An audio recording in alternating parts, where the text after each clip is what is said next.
Assalamualaikum. My name is Muhammad Zafar Haziq bin Zaiful and my matrix numbers is 313760. Today I will present about the distinction between barrel plant and biological asset in the context of palm oil plantation. Based on MFRS 116 and MFRS 141, this distinction is important because it affects how assets are measured and reported in the company financial statement. Barrel plants such as oil palm trees are classified under MFRS 116 property, plant and equipment, or we call PPE. This is because oil palm trees are used repeatedly to produce agriculture produces, which is fresh fruit bunches or FFB over multiple period. Unlike a normal biological asset, the barrel plant themselves are not harvested for sale. Instead, they act as a long-term production assets for the plantation. Under MFRS 116, barrel plant are measured using the cost model, which means they are recorded at cost less accumulated depreciation and impairment losses. Depreciation is charged systematically over their useful life. Next, fresh fruit bunches or FFB are classified as a biological assets under MFRS 141 agriculture. This is because FFB are agriculture produce growing on the oil palm trees and are intended for harvest and sale. FFB are measured at fair value less cost to sell at each reporting date.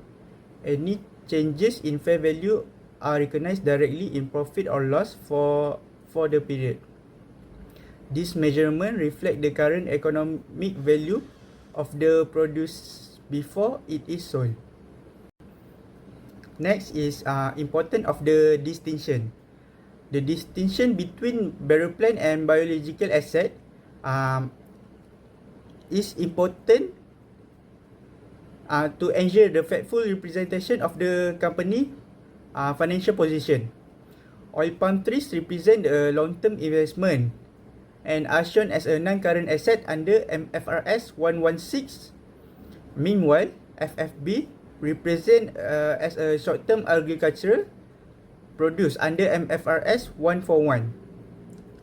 Correct the classification, ensure that depreciation, asset value and changes in fair value are recorded accurately, resulting in more transparent and reliable financial reporting. In conclusion, oil palm trees and FFB are treated differently because they have a different purpose and economic characteristic. Barrel plant are productive asset under MFRS 116, while FFB are biological asset under MFRS 141. That's all from me. Thank you. Assalamualaikum and good evening. My name is Muhammad Wafi Norisham, number matric 313086, and I'm from FR2 Group B. And I'll be discussing the case study on the question number 1B, which is the critical review of the CFO method. There's three parts, which part 1 cover the impact on qualitative character, number 2 is economic substance with legal forms, and the last one is a faithful valuation approach. So for the part 1, which is the qualitative characteristic that the CFO compromise. So what qualitative characteristic did the CFO compromise? The number 1, he lacked the neutrality. The CFO is under considerable pressure to present the company favorable to a strategic behavior. By choosing a valuation method that deliberately ignores risk and cost, the financial statement lose their neutrality and become biased toward overstating asset and profit. Number 2 is freedom from error. While a market exists for harvested FFB, apply it to an immature FFB is a fundamental error in the measurement logic. It treats an asset in one state mature as if it were another which is already for sale, leading to an inaccurate carrying amount. Number 3 is the completeness. Faithful representations must be complete by ignoring the biological transformation uncertainty, such as risk of a disease or climate. The evaluation provides an incomplete picture of the asset through economic value. So for the part 2 is economic substance over legal form. So what does it mean? Why economic substance over legal form? The legal form, which is the writing document, the CFO relies on the legal and technical form that FFB are biological asset and market price for FFB exists. This is very wrong. So this is why economic substance is over it. The economic substance of immature FFB is that they are work in process asset undergoing biological transformations.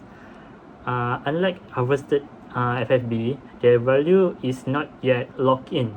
They requires further subsequent costs, such as fertilizing and labor, before they can be realized as a cash. Furthermore, they are expected to significant climate and natural risks that harvest product is not. For the last part of the question 1B, this is a more faithful valuation approach.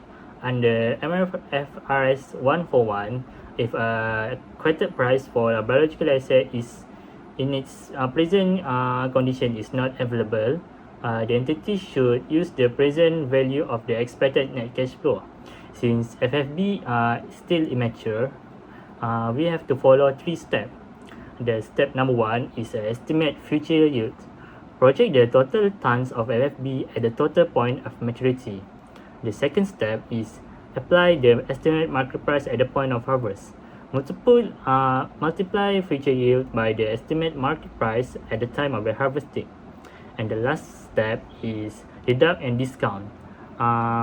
Subtract all future costs, including the maintain and harvest cost, to bring the fruit to the maturity, and apply the discount rate, and also the risk and uncertainty of the remaining biological transformation period. Assalamualaikum. My name is Mama Eka bin Harun Nizam. My metric number is 313965, and now I will present the question 3. The question 3 have 3 main points, which is the first point is ethical risk faced by the junior accountant. The second is step to address the issue, and the third is professional obligation to external users. The first question is, what ethical risk does the junior accountant face by complying with the CFO instruction? The first ethical risk is integrity. Integrity requires accountant to be honest and truthful when preparing financial statement. If the immature FFB are valued using the full market price of immature FFB, the company's asset and profit will be overstated. As a result, the financial statement may become misleading and may not reflect the company's actual financial position. The second ethical risk is objectivity. As the junior accountant, I may feel pressure by the CFO to follow her instruction. This pressure could influence my professional judgment and prevent me from making an independent decision based on the accounting standard. The next question is what the accountant should do after receiving this instruction. The first step is to review MFRS 141 agriculture to understand the correct accounting treatment for biological assets and confirm whether the CFO valuation complies with the standard. Next, the accountant should gather supporting evidence such as the relevant accounting standard, valuation guidance, and information about the maturity of the FFB. This evidence will help support the accountant professional judgment. After that, the accountant should discuss the issue with the CFO in a professional manner and explain that immature FFB should not be valued using the same market price as harvested FFB because they are still undergoing biological transformation and are not yet ready for sale. If the CFO accepts the explanation, the accountant should prepare the financial statement correctly by complying with MFRS 141 and ensuring that the financial statement provide a fair and faithful representation of the company financial position. However, if the CFO refuses to make any change, the accountant should escalate the issue to senior management of the audit committee and follow the company internal reporting procedure. This helps ensure that the financial statement comply with accounting standards and remain reliable. Finally, a professional accountant has responsibilities not only to the employer but also to the external users of the financial statement. These external users include investors, creditors, regulators, and other users who rely on financial statements to make important economic decisions. Therefore, accountants have several professional obligations. First, they must prepare accurate and reliable financial statements so that users really receive truthful information. Second, they must comply with MFRS and ethical standards, even when they face pressure from management. Third, they must act with integrity and honesty, ensuring that financial information is not manipulated to achieve a desired result. Finally, they must remain objective and independent by making professional judgments based on accounting standards rather than management personal interest. In conclusion, a professional accountant must always uphold integrity, objectivity, and professional responsibility to ensure that the financial statement provide a faithful representation and protect the interests of all external users. Thank you. Assalamualaikum. My name is Muhammad Arif bin Zulkifli. My matric number is 313230. Today, I will present the real estate and property division. First, property 1. The corporate and retail tower is a dual-use asset. The 7 floors leased to independent retailer are classified as investment property under MFRS 140 because they generate rental income. Meanwhile, the 3 floors used as the company's headquarters are classified as property, plant and equipment under MFRS 116 because they are owner-occupied. Since this floor can be legally subdivided and sold or leased separately, they must be accounted for separately. Next, property 2. The horizon land plot is classified as investment property under MFRS 140. This is because the land is held for a currently undetermined future use, which MFRS 140 treats as being held to benefit from future increases in land value, or we call it as capital appreciation. Property 3. The Zenith condominium is classified as inventory under MFRS 102 because the company intention is to sell the condominium units after completion. It is not held to earn rental income or capital appreciation. Therefore, it is treated as inventory, or you can assume like products that a company plans to sell. For measurement, property 1. The 7 retail floors are initially measured at cost and subsequently measured using either the fair value model or cost model under MFRS 140. The 3 headquarters floors are measured under MFRS 116 using either the cost model or revaluation model. The property 2 is initially measured at cost and subsequently measured using either the fair value model or cost model under MFRS 140. And lastly, property 3 is measured at cost initially and subsequently at the lower of cost and net realizable value under MFRS 102. The CFO's proposal to classify all 3 properties as investment property is not appropriate because it ignores the actual use of the asset. Only property 2 fully classified as investment property. Misclassifying property 1's headquarters and property 3 would overstate profit and assets, violating the qualitative characteristic of faithful representation by producing information that is not neutral and does not reflect the true economic substance of the asset.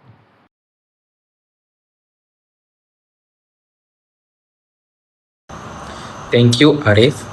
Hello, my name is Samsudin bin Kalimin. My metric number is 313101.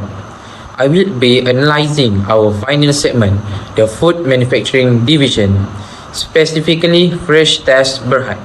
As the accountant, I had to evaluate 2 major issues under MFRS 137, a product recall and a consumer lawsuit. Let's look at how the probability of each event dictates our accounting treatment. First, let's address the product recall. By publicly announcing the recall, the company created a constructive obligation. Management expects a 70% return rate for the affected batch.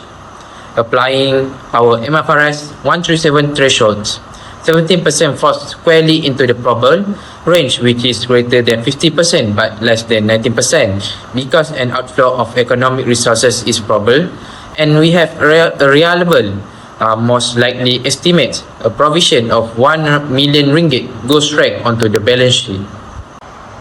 Now, contrast that with the 3 million ringgit consumer lawsuit, our legal team advises there is only a 30% chance we will lose this case. Looking at our probability brackets, 30% drops into the possible range which sits between 5% and 50% because it fails to cross the probable threshold. We absolutely do not recognize the provision. Instead, we must disclose it in the notes as a contingent liability to maintain transparency. This perfectly demonstrates how uncertainty influences recognition under MFRS 137. The standard use strict percentage brackets to draw the line. If an event hits the probable bracket like our 17% recall, the uncertainty is low enough to recognize a liability. If it drops into the possible bracket like our 30% lawsuit, it stays off the balance sheet. Ultimately, whether we are valuing bearer plans, classifying property, or recognizing provision, Apex Holdings must strictly apply MFRS standard to ensure our financial statement faithfully represent our true economic reality. On behalf of our group, thank you to our lecturer for your time and attention.